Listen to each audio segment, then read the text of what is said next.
The Deinonychus is probably one of the most important dinosaurs to have ever been discovered. It's a relatively small, cunning, feathered dromaeosaur that lived in the early Cretaceous, about 120 million years ago to 110 million years ago. It lived alongside dinosaurs like the Sauropelta, the Tenontosaurus, and the fearsome Acrocanthosaurus. It was a predator that most likely ate smaller creatures. However, a predator-prey relationship between the Deinonychus and the Tenontosaurus has been proposed. Fossils of Deinonychus and Tenontosaurus have been found together, so maybe that Deinonychus hunted the larger animal in packs. However, there are other more likely scenarios that are possible. For example, they scavenged the Tenontosaurus, or maybe the fossils were just found in a predator trap. The current thinking of what it used the iconic terrible claw for is that it used them for grabbing onto struggling prey and using its feathered wings for stability, while eating them alive. Yeah, he's pretty hardcore. And yes, it is feathered and a close relative to birds. The Deinonychus is also my favorite dinosaur. What about me? Oh, no hablo inglés? What? Discovered and named by John Ostrom in 1969, the absolute Chad, the Deinonychus changed paleontology forever. The name Deinonychus means terrible claw because of the big obvious claw on each foot of the dinosaur. Ostrom clearly noticed that this was different from the thinking of what a dinosaur was at the time. Before the discovery of the Deinonychus, dinosaurs were depicted as giant, lumbering, cold-blooded, tail-dragging, swamp-living, heavy lizards. So basically your mother. Paleontologists were like, if dinosaurs were so cool, then why did they die?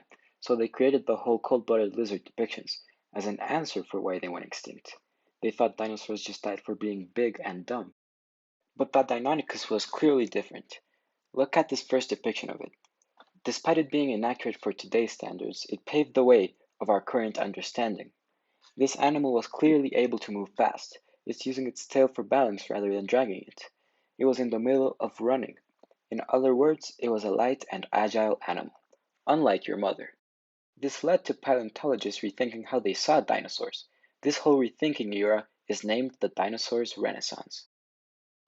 Dinosaurs were no longer the lumbering lizards of the past, but they were depicted more similar to birds. No more kangaroo poses, but tails parallel to the ground. No more moving slowly and being dumb, but fast, smart animals. Despite this, the media and the general audiences still thought of dinosaurs in the pre-Renaissance style. Movies like The Land Before Time showed them as the tail draggers of the past. This was until a movie based on a novel by Michael Crichton and directed by Steven Spielberg came out. Maybe you have heard of it. It's a small movie by the indie studio Universal, Jurassic Park. Jurassic Park showed fast moving animals. It's a little dated in design, but it was pretty accurate for the time, and it showed more bird like creatures. The immense success of Jurassic Park changed how the general audience viewed dinosaurs, and soon documentaries, movies, and even TV shows with the Renaissance type animals were made. Heck, the whole bird like thing went to another level. Dinosaurs, including the Deinonychus, have been discovered to be covered by feathers, similar to birds. Some people find the feathered dinosaurs to be lame, but I find them to be pretty cool. We have also discovered that the dromaeosaurs the family Deinonychus belongs to is closely related to birds.